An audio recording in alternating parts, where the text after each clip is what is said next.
El horizonte se volvió rojizo en aquel amanecer cálido de agosto. En ese ambiente encantado, Miquel dejó la protección de su caserío para llevar el rebaño a la parte alta del monte. Como de costumbre, el joven pastor tenía que cruzar el río Oba, y cuando llegó a sus márgenes, vio que estaba a punto de desbordarse. Extraña circunstancia, ya que durante los meses de verano apenas había llovido.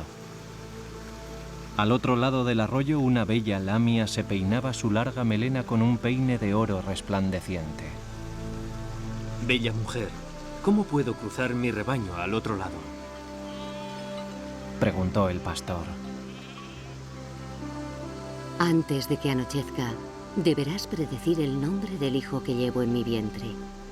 Si es de mi agrado, construiré un puente para que puedas cruzar tu rebaño al otro lado. Pero si no es así, hundiré bajo las aguas este valle. Respondió la lamia. Recordó entonces el suceso que le había contado su aitá tiempo atrás. El joven pastor nunca conoció a su amá, que falleció el mismo día que le dio a luz. Y cuando le llegó la hora de hablar, solo articuló dos palabras. Aitá Or. Lo vas a llamar Aitor, respondió el joven pastor. De pronto, aquella bella lamia se convirtió en un puente de piedra, y Miquel pudo llevar al rebaño a la parte alta del monte.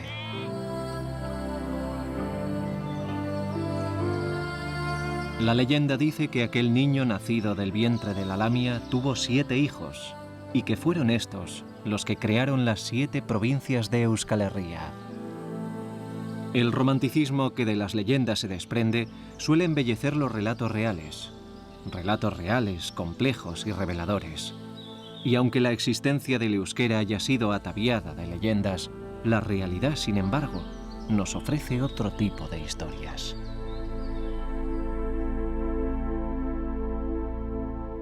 Tenemos que retroceder unos 6.000 años antes de Cristo, a los tiempos donde los habitantes que vivían entre la cordillera Cantábrica y los Pirineos hablaban euskera. Me quedo con una cita del lingüista Koldo Michelena, que decía que el euskera no tenía origen alguno, que era una pequeña isla aislada que ha perdurado de una amplia familia.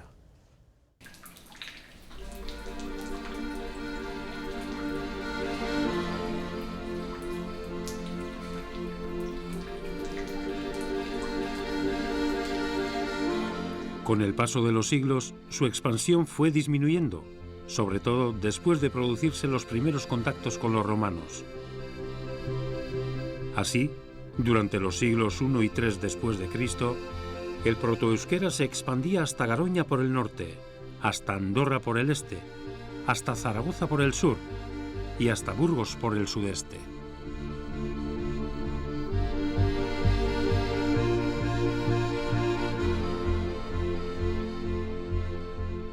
En opinión de los lingüistas, el euskera no está emparentado con ninguna lengua, ni con las actuales ni con las históricas.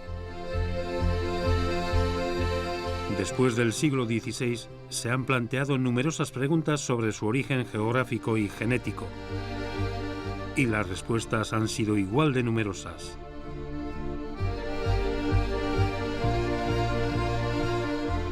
Es una de las lenguas que no tienen origen europeo, y partiendo de esa premisa, numerosos lingüistas han intentado compararla con otras, en busca de emparentarla o encontrar alguna similitud.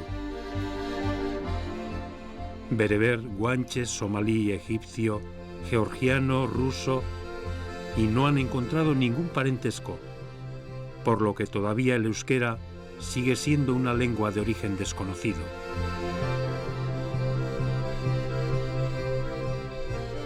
¿Es posible escapar al imperio más poderoso del mundo? Estamos en el siglo II a.C. Los romanos llegan a Euskal Herria.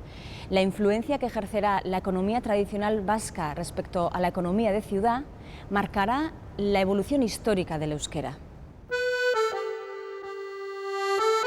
Y es que el euskera ha estado siempre muy unido al mundo tradicional, protegido de las influencias externas.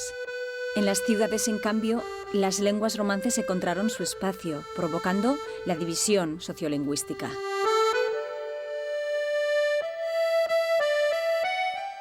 El euskera fue poco a poco relegado de las ciudades. Con la caída del Imperio Romano del Oeste, comenzó el proceso de ruralización de la sociedad vasca. Proceso que trajo el fortalecimiento y estabilidad de la misma.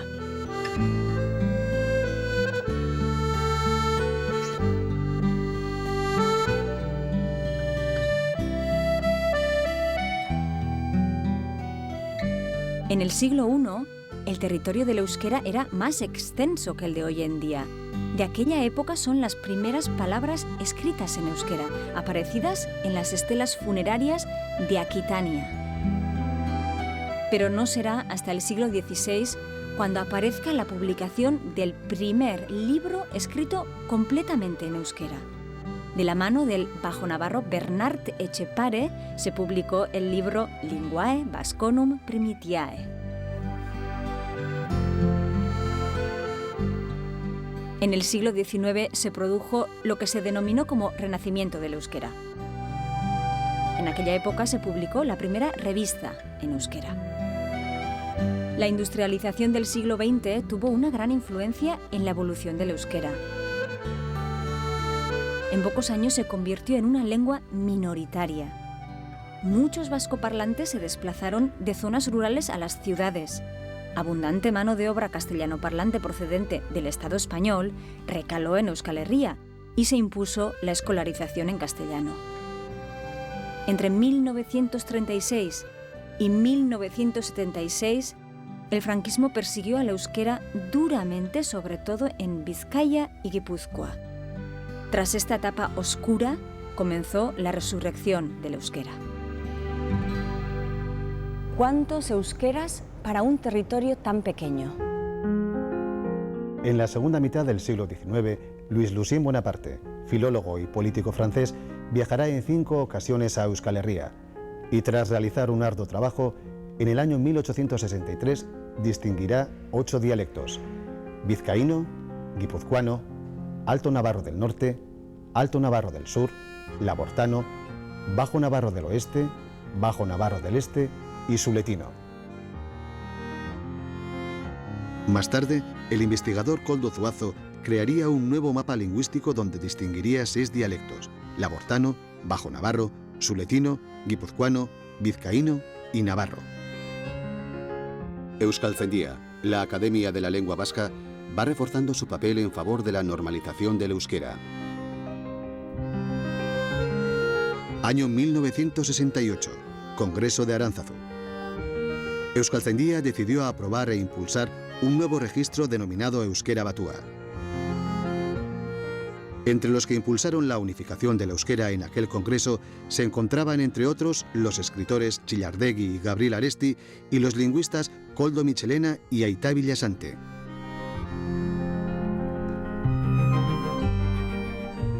La unificación del idioma se produjo con los dialectos principales de Navarra, Guipúzcoa y Lapurdi. Exactamente usaron como modelo el euskera de Elizondo, Beterri y Sara. El euskera batua se ha convertido en un punto de referencia para la diversidad de los dialectos, a la vez que ésta se nutre de ellos. ¿Evolución o muerte? Década de los 60. Se pone en marcha la recuperación del euskera. Surgen las primeras ikastolas, escuelas que ofrecen la oportunidad de aprender solo en euskera. Comienza el movimiento a favor de la cultura vasca. Euskal kulturaren aldeko mugimendua hasten da. Surge también la Coordinadora de Euskaldunización y Alfabetización, AECA, para que los adultos tengan la posibilidad de aprender euskera. Además, Euskaltzaindia trabajará con empeño a favor de la normalización.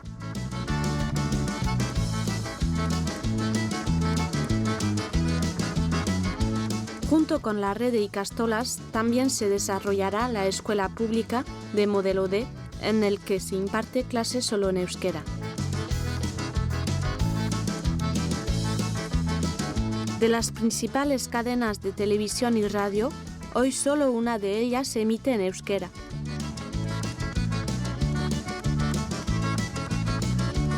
Solo hay un diario escrito completamente en euskera. Pero eso sí, casi la totalidad de las revistas locales están escritas en euskera. Hoy en día, ante la comunicación vía Internet y la globalización, se están haciendo importantes esfuerzos para que la presencia del euskera en los medios de comunicación se acentúe. En los últimos 10 años, la cantidad de personas que usan Internet en euskera ha pasado de 100.000 a 200.000 individuos. Nos hemos dado cuenta de que para difundir el euskera a través del mundo, las tecnologías de la información como de la comunicación son herramientas adecuadas. ¿Cuál es la razón de que nuestra lengua no haya desaparecido en los últimos 2000 años?